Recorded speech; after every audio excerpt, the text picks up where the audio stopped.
Bem-vindos à segunda parte do Fórum Nutrição Desportiva, centrado durante uma prova. Convidamos mais uma vez a Sofia Guerra, diretora clínica do Departamento de Nutrição do Clube 7. Olá, Sofia. Olá, Mais uma vez, boa tarde. boa tarde. Começo por perguntar-te, no último fórum referiste que devem ser geridos hidratos de carbono simples. Quais os alimentos mais ricos que podem ser consumidos num ponto de abastecimento?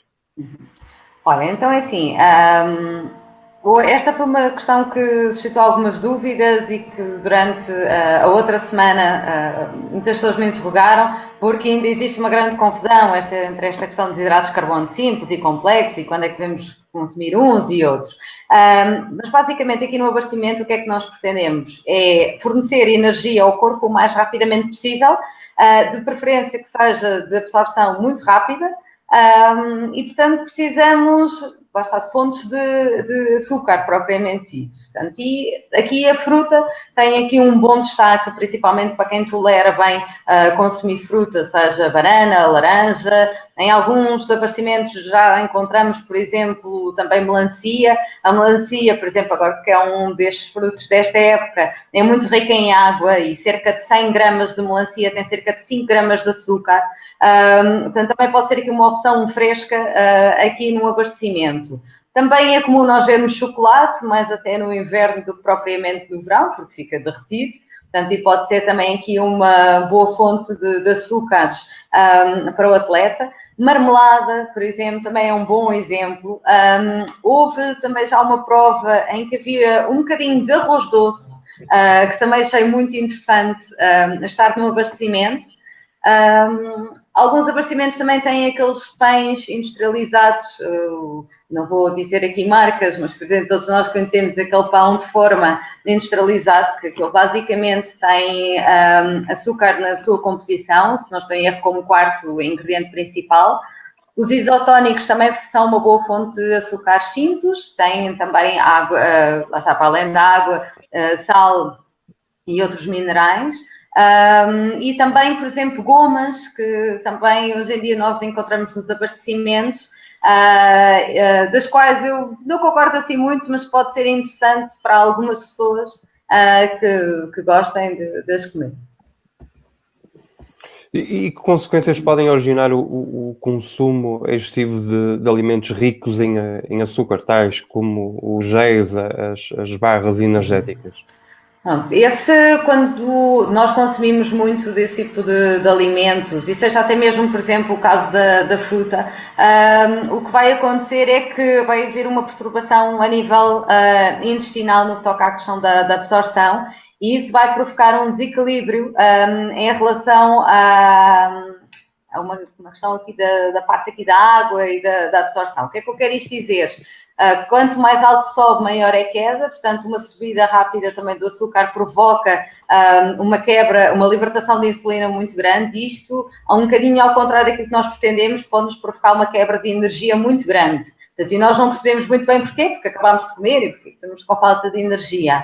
Um outro ponto que pode também acontecer é a diarreia, portanto a diarreia, lá está, devido à parte de água excessiva a nível intestinal, vai provocar, vai ser complicado, portanto, ter diarreia em prova. Outra consequência são as náuseas, portanto, que começam por ser muito simples e depois tornam-se bastante gravosas, para além também muitas vezes dores de cabeça, e muitas vezes também vómitos, portanto, aquela sensação de que acabámos de ingerir, por exemplo, um gel e já ingerimos muitos mais e, portanto, temos que recorrer ao vómito. Ok. É também nossa convidada a Esther Alves, atleta da equipa Salomon e Sunto. Olá, Esther. Olá, boa tarde. Boa tarde. Boa tarde, Obrigado. bom dia. Obrigado por teres aceito o nosso convite. É uma honra ter-te neste painel. Eu começo então por perguntar também, num dia de temperaturas elevadas, além dos cuidados que tens com a hidratação, que outros cuidados tens com a tua nutrição? Bem, são vários. A nutrição é uma parte fundamental de corridas de longa duração. o antes e o durante da prova são muito importantes. Portanto, tenho sempre o cuidado de, antes das provas longas em que sei que vai haver algum calor, comer, por exemplo, comida com bastante sal, para o meu corpo não ter mais déficit a nível de sal. Portanto, comida salgada, e durante a prova tento ter uma alimentação muito, fazer uma gestão muito grande da alimentação, para não ingerir açúcares muito simples que realmente provoquem essas sensibilidades a nível intestinal, mas que também tudo que eu coma sejam açúcares que não provoquem sensibilidades. Há vários tipos de açúcares e como disse há bocadinho, falou de géis, há açúcares que estão distribuídos nos géis de formas muito diferentes. Hoje em dia já temos um maior pormenor na indicação dos componentes de todos os géis e alimentação, e mesmo barras que vamos para as provas.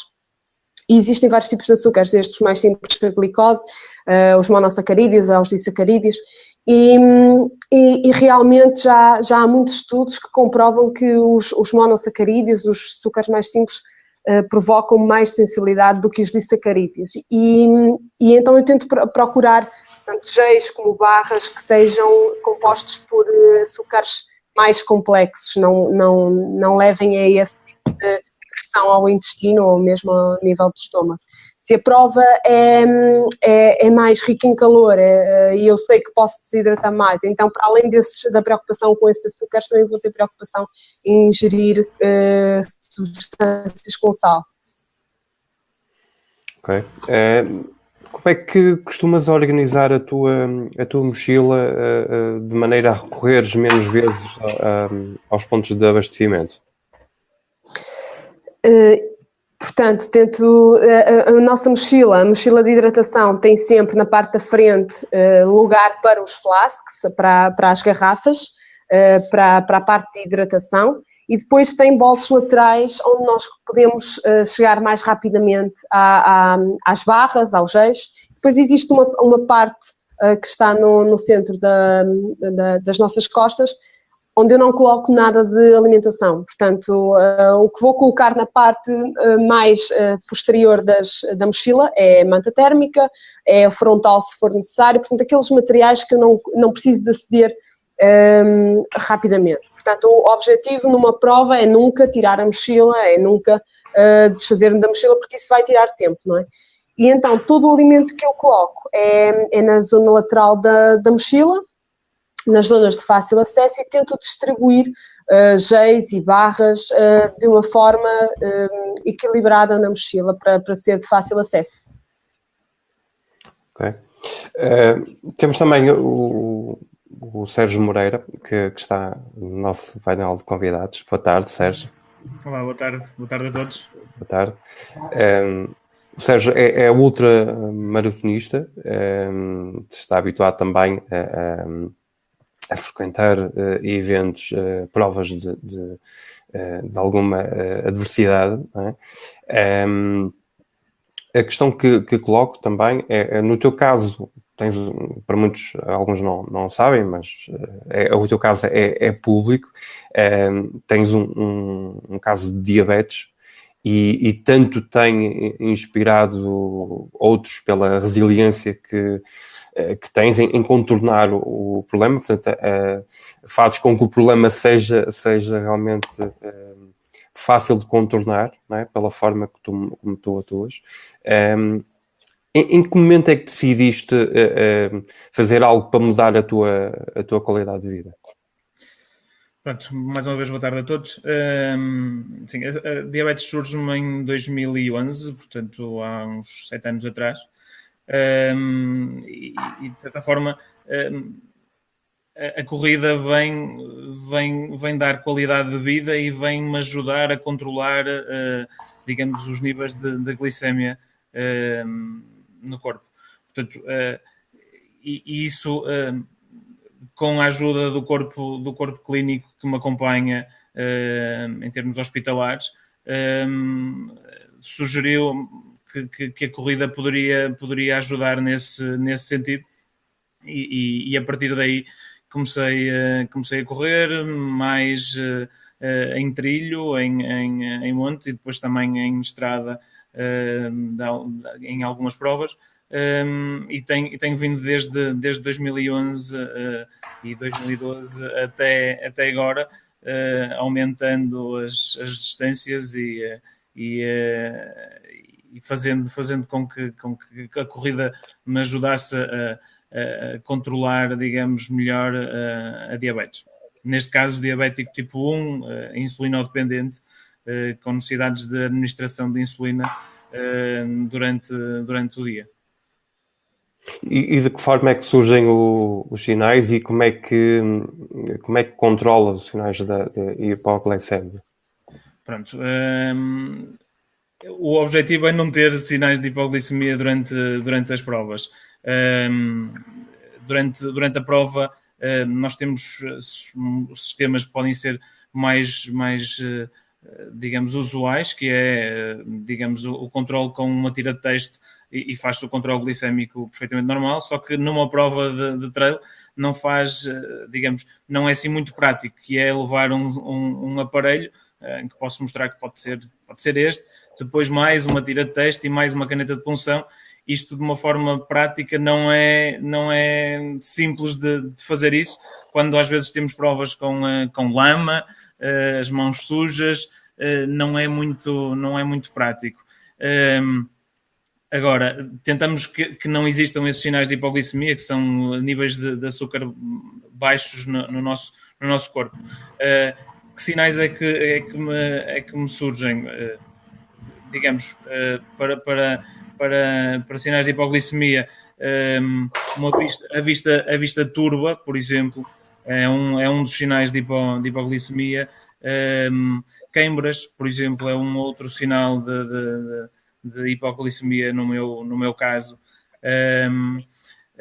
Mais situações, alguma tontura por vezes, também é um outro sinal que manifesto com hipoglicemia, e depois tentar fazer a medição capilar e perceber se efetivamente isso pode ser um sinal ou não de hipoglicemia. Ok, certo.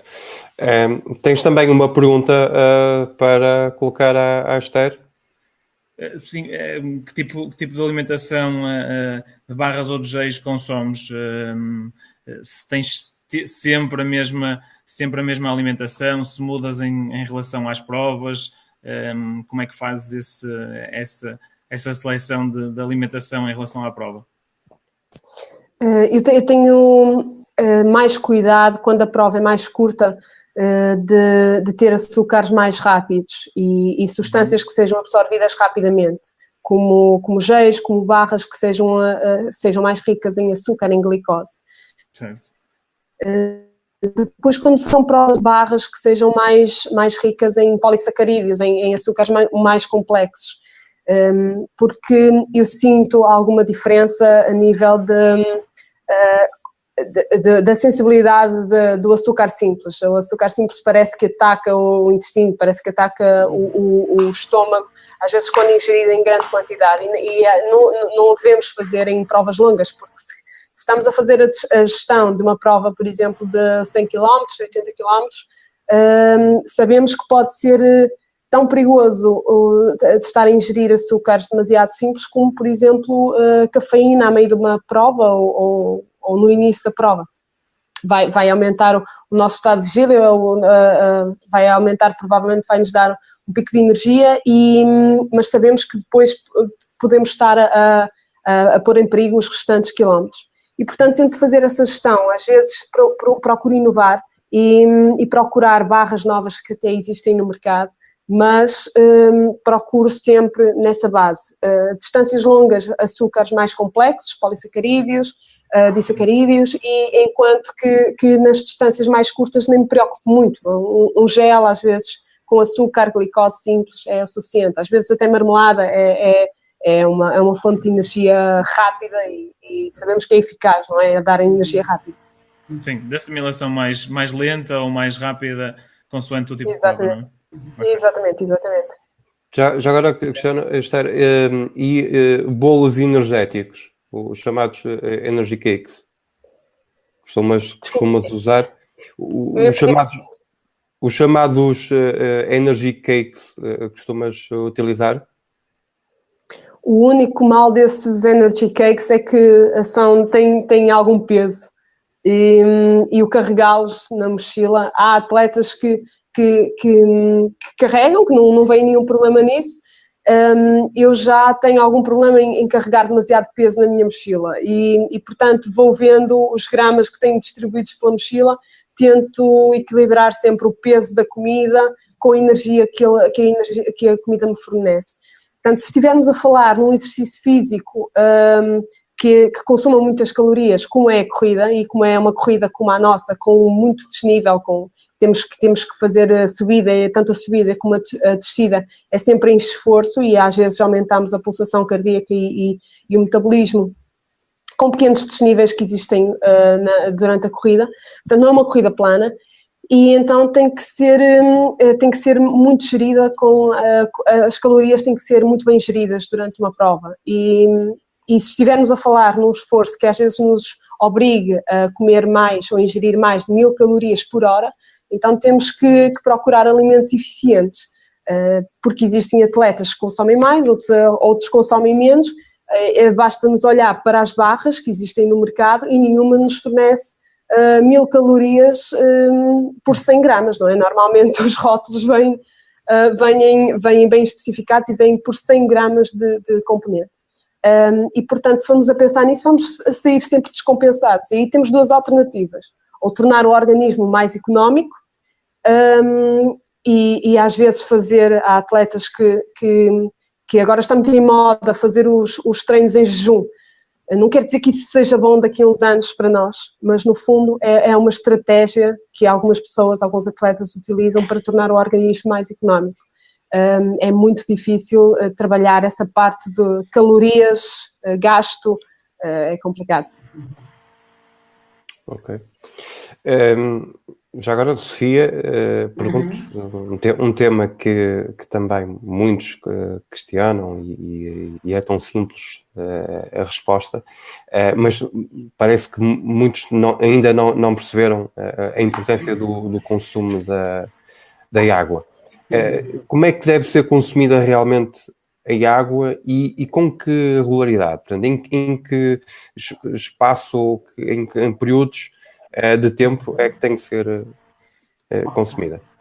Assim, eu posso se calhar ser um bocadinho repetitiva em relação ao último fórum, mas também tive algumas questões sobre a água. Eu costumo dizer que, tal como a Esther estava a dizer há pouco, nós devemos treinar não só a parte de treino físico, como também a alimentação e a ingestão de água. E isto são pontos muito importantes. E o consumo de água não pode ter início 1 ou 2 dias antes da prova. Portanto, ou seja, nós regularmente no dia-a-dia devemos consumir água suficiente para as nossas necessidades. 1,5 litro, 2 litros, 2,5 litros, depende muito do corpo de cada um. Mas aqui é muito importante perceber que devemos consumir água e com bastante regularidade. No que toca, por exemplo, a uma prova, cerca de 2 horas antes da prova, podemos começar por beber 400 a 600 mililitros de água de uma forma calma, pausada, quase que a mastigar a água, como eu costumo dizer. Durante a prova, devemos consumir água em intervalos regulares. Portanto, e quando eu falo aqui água, também estou a contar com esta questão aqui dos isotónicos, ou, por exemplo, uma bebida energética. Portanto, cerca de 150, 200 mililitros de água a cada 15, 20 minutos, ou, em condições adversas, devemos reduzir este período de tempo. E depois da prova, portanto, o ideal é descansar um bocadinho, portanto, e começar logo a hidratar. Portanto, imediatamente a seguir à prova devemos consumir cerca de 400 a 500 mililitros de água, de preferência a água é essa rica em sais minerais, portanto, para começar a fazer alguma reposição de eletrólitos. Certo. Em caso de fadiga extrema, a que suplementos alimentares os atletas podem recorrer? de forma mais imediata? Eu costumo dizer que quando existe um caso de fadiga extrema, o ideal é sempre parar. Pronto, independentemente de onde é que nós estamos, é parar, informar a prova da nossa localização e tentar recuperar, e daí a importância daquilo que nós carregamos na mochila, porque muitas vezes podemos ter que parar num sítio em que o próximo abastecimento ainda fica a alguns quilómetros e que seja quase impossível de chegarmos lá fatigados. Mas aqui o mais importante é começar a tentar hidratar, respirar bem, comer devagar, lá está, alguma barra que tenhamos connosco, algum alimento que ajude logo a ter um bocadinho mais de energia, pronto, principalmente para não termos nenhum, como costumo dizer, um apagão, e portanto o nosso cérebro alimenta-se de glucose, portanto essa glucose é importante para começar logo a repor num caso como este. Mas tudo feito de uma forma descansada, uma forma pausada, porque se estamos fatigados, portanto, principalmente o importante é descansar e respirar bem. E depois também, lá está, ingerir um bocadinho de tanta água, de sal e tentar perceber se realmente estamos bem para continuar ou, neste caso, sendo uma fadiga extrema, portanto, não continuar e esperar auxílio. E o que é que não devem fazer?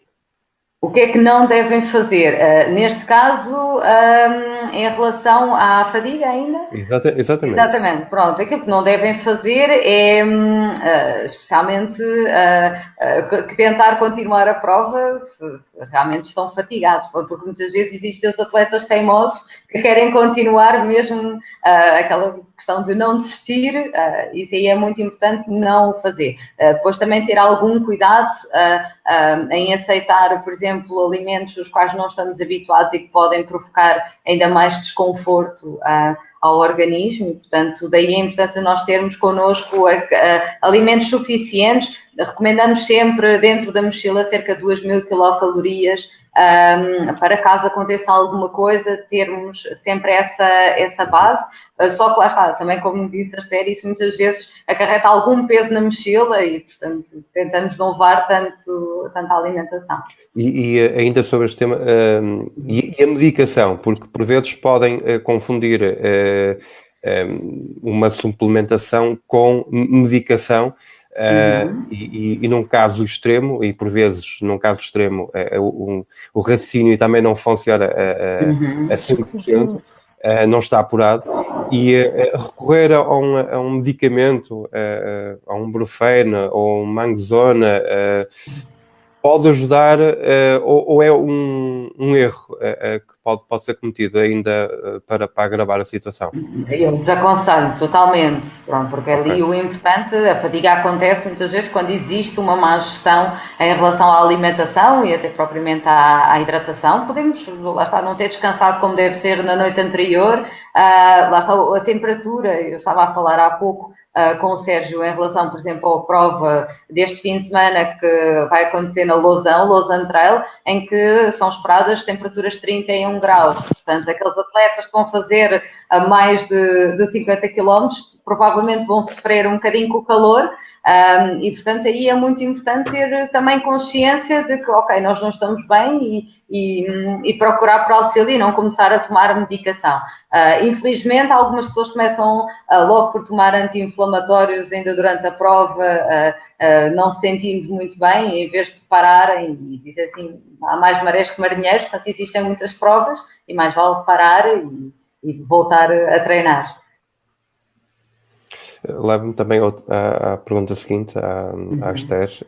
Que tipo de boost utilizas nos quilómetros finais ou em momentos de maior quebra energética? Tendo em conta o tipo de prova, guardamos sempre um gel final, não é? Para os últimos quilómetros, ficamos sempre a contar com ele. Claro que depende muito... Toda a gestão alimentar vai depender muito do tipo de prova e às vezes temos surpresas, não é? Porque não conseguimos controlar todos os ambientes. Podemos estar a falar de uma maratona das areias onde temos durante muito tempo 50 graus quase, desidratamos imenso, corremos em plano, com maior velocidade e temos um gasto energético muito diferente, por exemplo, de correr uma prova como o Monte Branco, em que talvez a distância A distância é toda feita de uma só vez, são 160 km, com altitude. Em altitude devemos ingerir ainda mais calorias, porque o metabolismo acelera e, portanto, estamos sempre a falar de condições muito diferentes no que toca ao trail. Portanto, esses últimos quilómetros, seja de que corrida for, têm de ser muito bem avaliados. Se chegarmos bem aos últimos 20 km, por exemplo, um gel pode ser um bom boost para terminar bem a prova. Um gel de cafeína, um gel com açúcar simples, mas no fundo, géis que tenham energia suficiente para depois de todo o desgaste ao longo dos quilómetros ainda conseguirmos fazer uma parte final boa. Certo. Temos também algumas perguntas nos comentários. Vem do Augusto Pires. Ele pergunta se é conveniente beber eletrólitos ou isotónicos mesmo antes do início da prova. Eu não o aconselho muito, porque isso que pode acontecer é ter uma hipoglicemia reativa, ou seja, também depende da constituição do isotónico, ou neste caso bebida energética, e portanto muitas vezes o que acontece é que existe um disparo muito elevado da glicemia logo ao início da prova, e isso pode acelerar um bocadinho a fadiga logo a seguir, portanto, ou seja, o atleta praticamente parece que se sente cansado, ainda só correu a 2, 3 km, e isso pode acontecer. E se calhar o Sérgio pode me dar uma ajuda nesta questão. Não sei se já aconteceu. Sim, e até mesmo o pico de adrenalina também é um fator de hipoglicemia, e que os nossos níveis de glicemia aumentam inexplicavelmente e isso é um bocadinho às vezes contraproducente e não nos consegue libertar muscularmente para ter a performance normal em prova. E a Esther também deve ter acontecido já o mesmo, certamente. Sim. Acontece em várias provas. Aliás, o não conseguirmos gerir de forma tão boa o açúcar e depois termos esses picos de atividade e depois termos descargas totais e faltas de energia, assim. Porque no fundo são esses açúcares que depois promovem também o nível muscular, a nível de fígado e nos levam a cometer muitas vezes erros que são difíceis de gerir. Muito bem. Esther, com que antecedência é que normalmente testas a introdução de novos alimentos numa prova? O que é que aconselhas que seja testado os novos alimentos? A experiência e o saber que tipo de prova é que vamos correr ajuda imenso na gestão. E dependendo, se já conheço a prova, o tipo de percurso, o tipo de ambiente, a temperatura ambiental, já faço um estudo dos alimentos com alguma antecedência. Portanto, testo as barras durante os treinos longos. Se vou introduzir géis na prova, também vou testá-los antes, em treinos. Portanto, raramente levo alguma coisa nova para as provas. Vou sempre testando nos treinos anteriores. Se faço treinos longos, por exemplo, ao fim de semana, vou sempre testando alimentos que quero levar para a prova.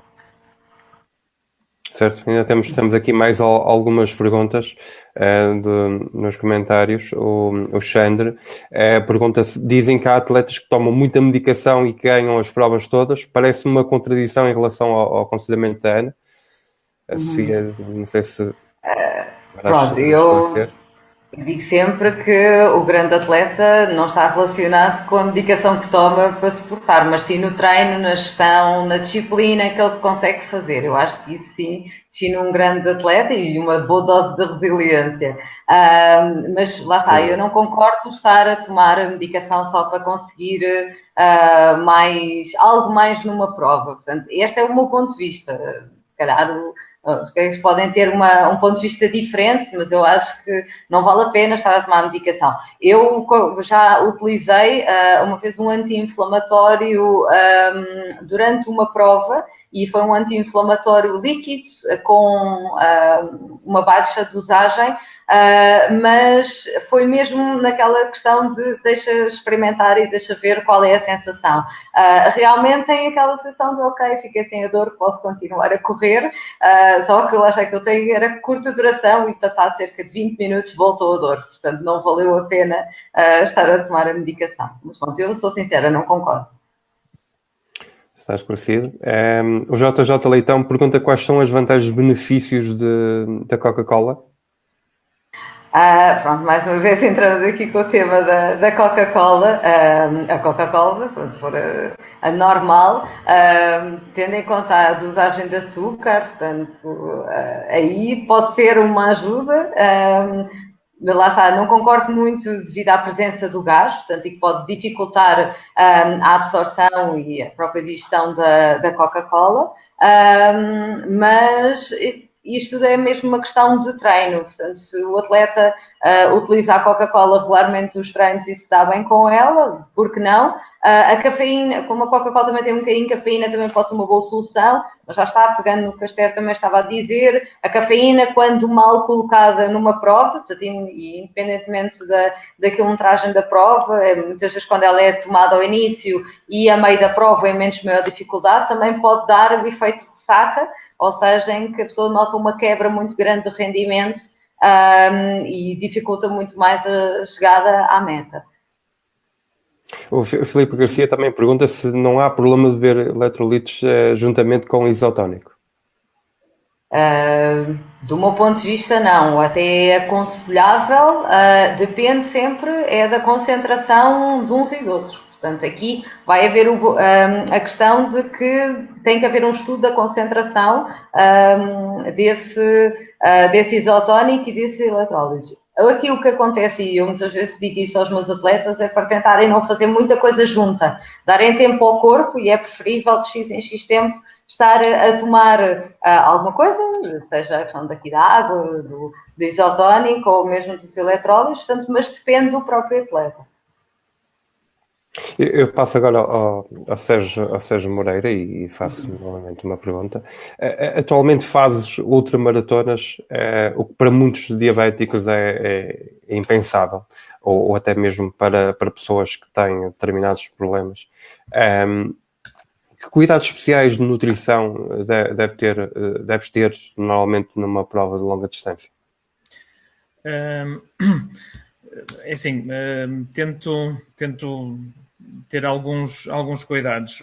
O apoio externo é fundamental, não falando da alimentação, é fundamental para conseguir atingir esses objetivos. Agora, como a Esther disse e como a Ana também falou, a questão da experiência dos treinos e experimentar a alimentação em função das distâncias é fundamental.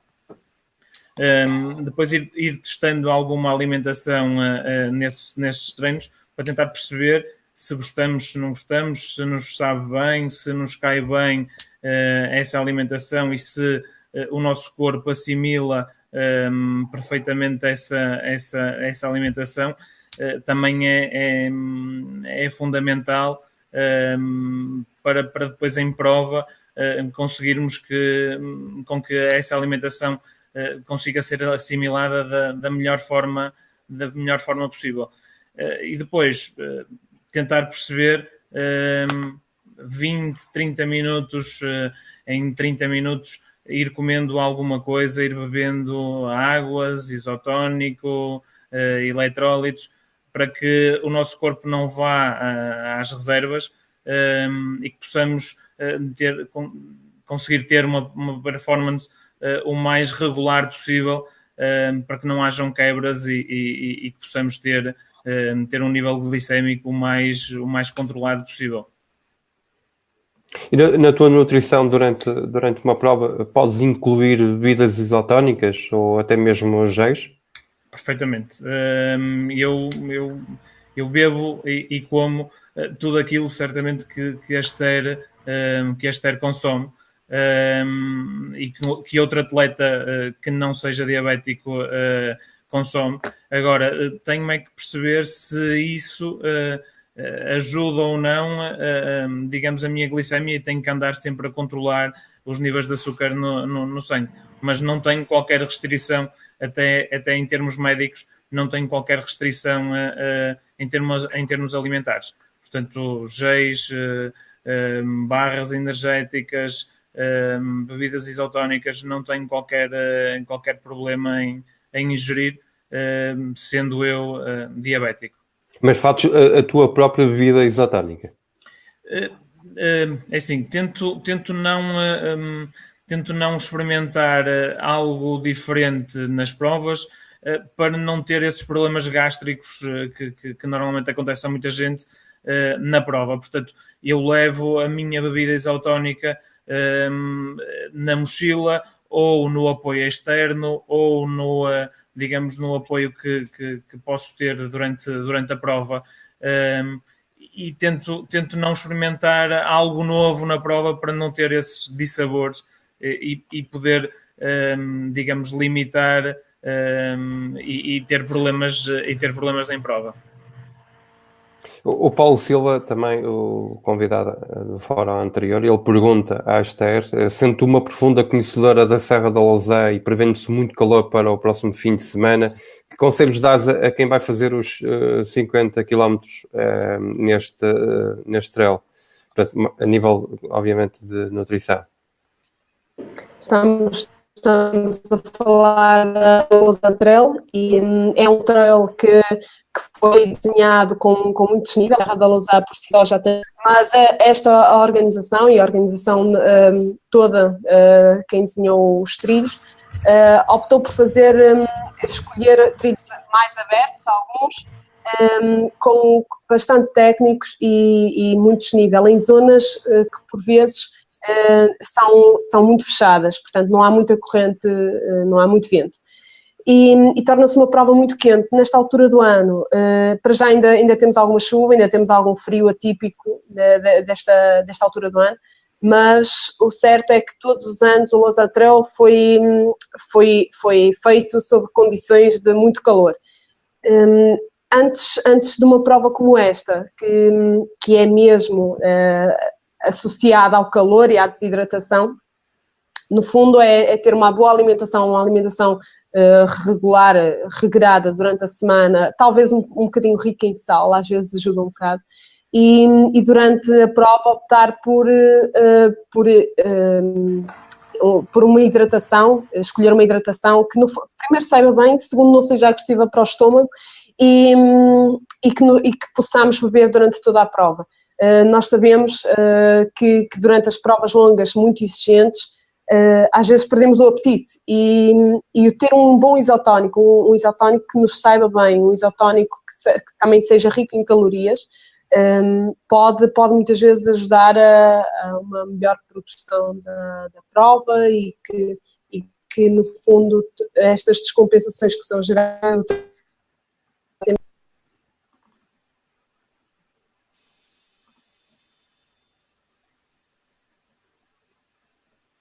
Deixamos de ouvir a Esther?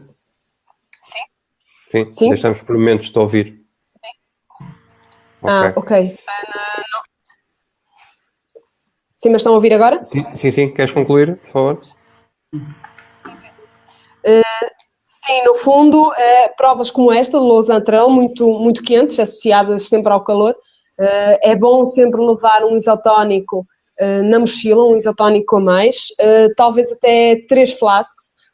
Se nós estamos habituados a levar 2 flasks na mochila, se levarmos um terceiro flask, uma terceira garrafa, apenas com o pó do isotónico ou do hipotónico dentro, e nos abastecimentos formos colocando água, muitas vezes é um bom truque para não desidratarmos no meio da prova, ou não termos só como fonte água sem sais minerais, que no fundo água sem sais minerais, na transmissão, quando a célula vai tentar absorver os sais minerais, se for só água, se não houver nada que puxe a água para o interior da célula, como os cloreto de sódio, como o sal, no fundo a água vai circular a célula e não vai entrar. e portanto temos sempre que ter um bom isotónico ou um bom hipotónico nestas provas que são mais exigentes. E intercalas o isotónico com água imediatamente? Portanto, quando consomos o isotónico, consomos a água também? Se o isotónico for muito doce, convém intercalar com água para que não se crie ainda mais sede, aquela sensação de sede. No fundo, a água vai cortar essa sensação do açúcar e de uma sensação de sede acrescida, que não existe, no fundo. Ok. Passo agora a palavra ao Sérgio.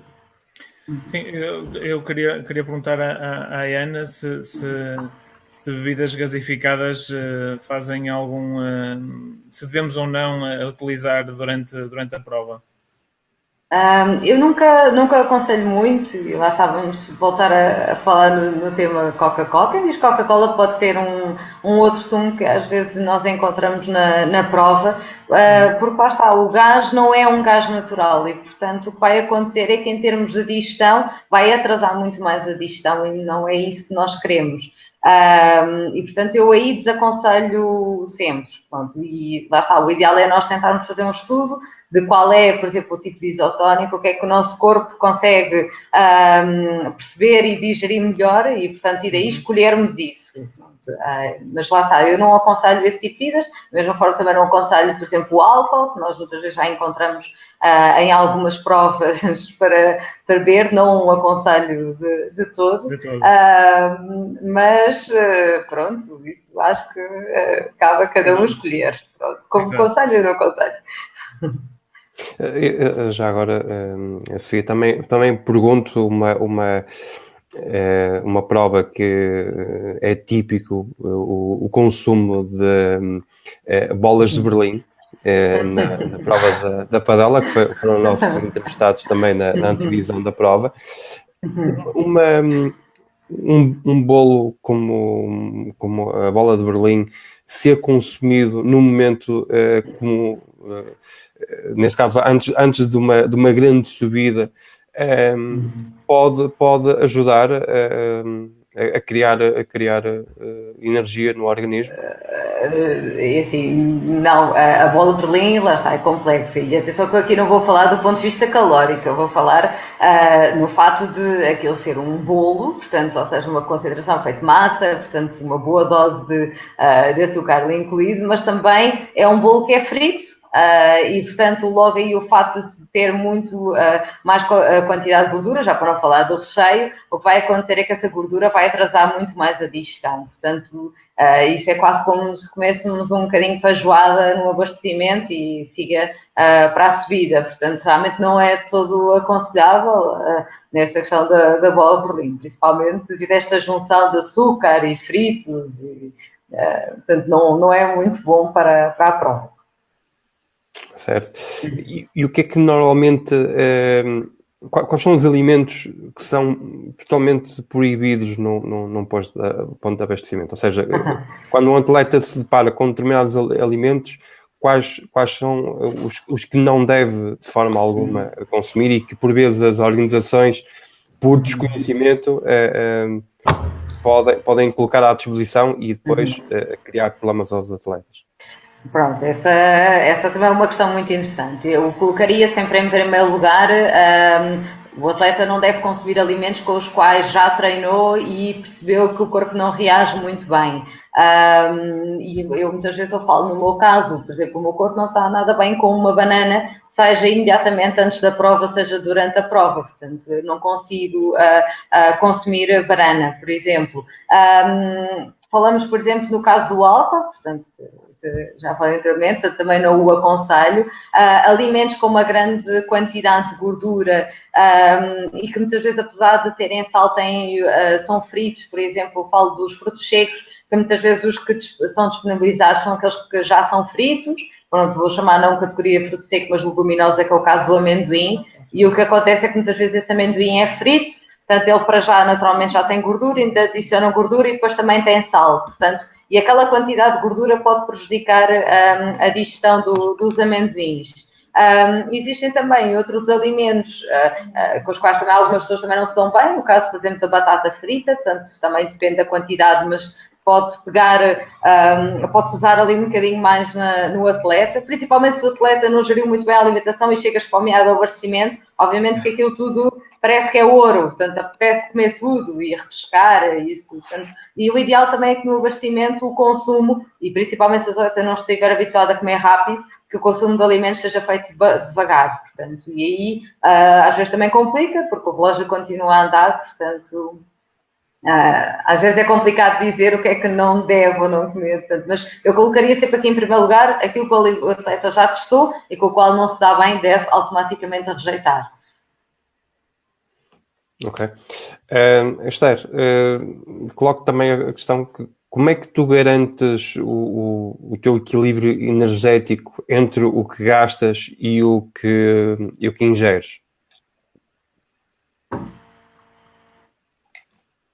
É sempre complicado fazer uma gestão exata, né? Por isso é que há provas que nos correm melhor, outras provas não tão bem.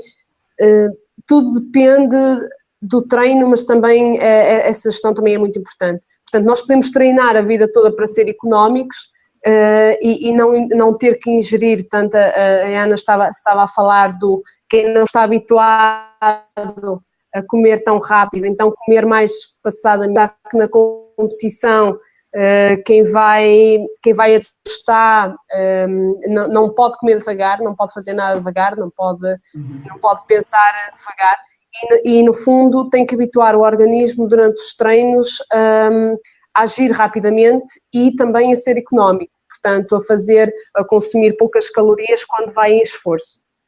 Conseguirmos ter um ritmo cardíaco estável e consumir poucas calorias durante a prova é uma vantagem enorme. E portanto, toda a gestão vai depender, o consumo de calorias o antes e durante a prova vai depender muito daquilo que treinamos e da nossa economia. Eu posso dar o exemplo de haver uma prova, a Maratona das Areias, que é o extremo, um dos extremos de uma das provas nas quais participei.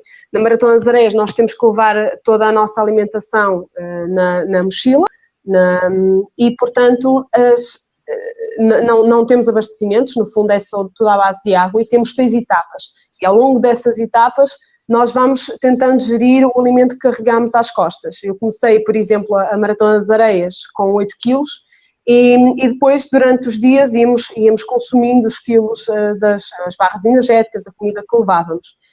E essa gestão, no fundo, é o pensar que fazemos uma maratona com 2 barras energéticas e temos para jantar 1 barra energética e no dia seguinte, e não podemos tocar em mais nenhuma comida porque temos ainda as etapas seguintes.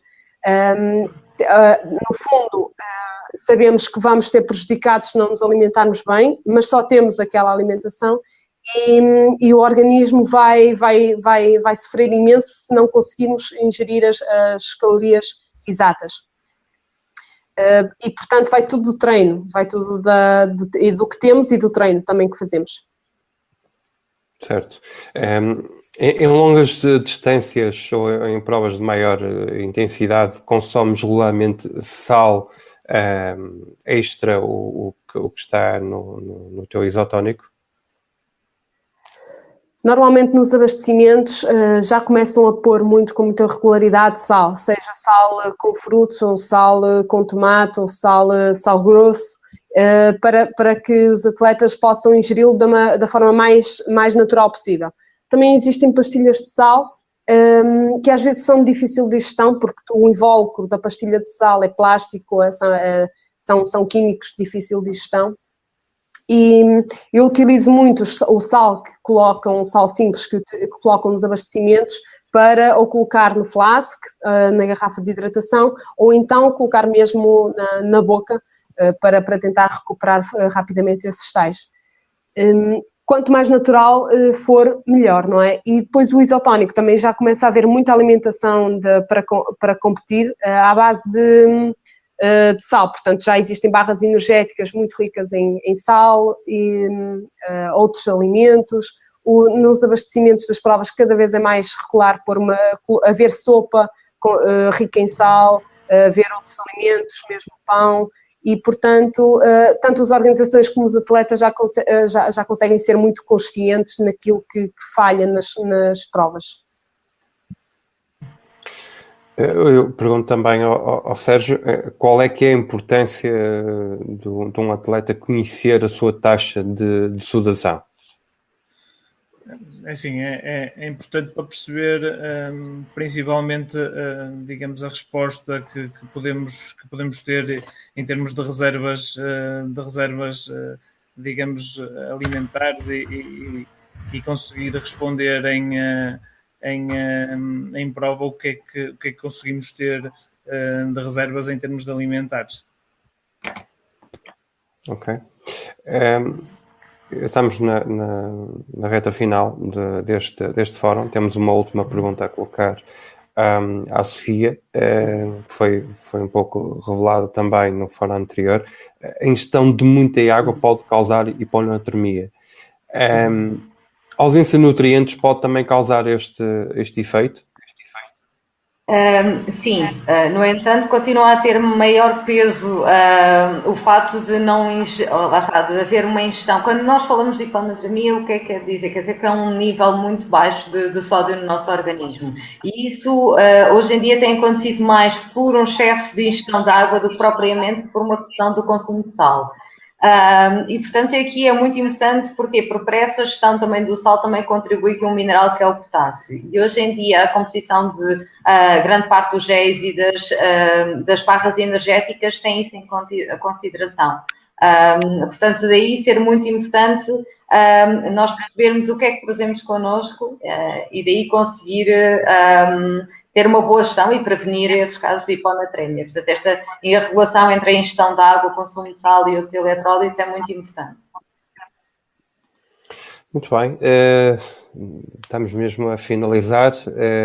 Sérgio, não sei se tens mais alguma questão a colocar à Sofia ou à Esther. Não, só desejar à Esther e à Sofia boa sorte nas próximas aventuras esportivas, realmente, e a todos os ouvintes também. Ok. Esther, comentários finais. Eu não ouvi muito bem o último comentário do Sérgio. Comentários finais, no fundo não sei se estou a receber agora uma notificação. Okay? Sim, Esther. Sim, estou a ouvir. Comentários gerais. Sim, Esther, estamos a ouvir mal. Sim, não nos conseguimos ouvir.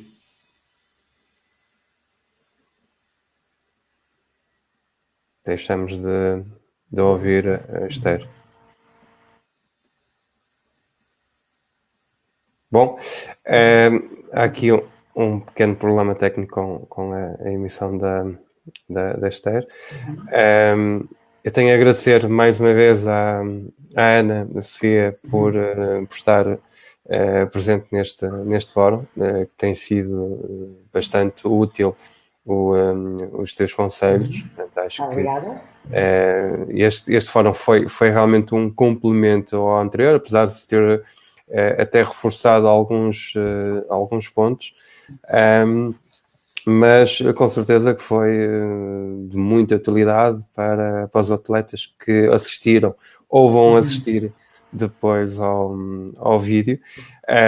Ao Sérgio também agradecer-te também o teu contributo para este fórum, também muito importante, e essencialmente também reforçando mais uma vez